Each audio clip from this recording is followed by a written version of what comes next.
circulating the tankless hot water heater. It's be about once a year. Using vinegar. Got a submersible pump.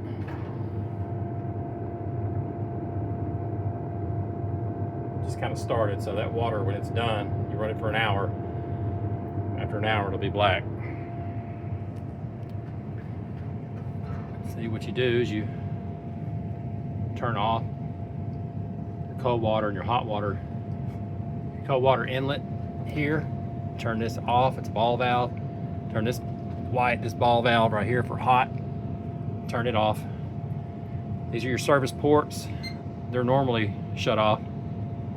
Connect your hoses, and you open them up.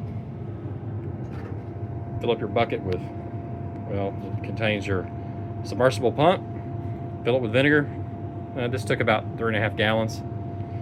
Let it rip, plug it in. Let it run for an hour. Done this before. It works. I think the AC plumber guys charge us like $300 something to do this.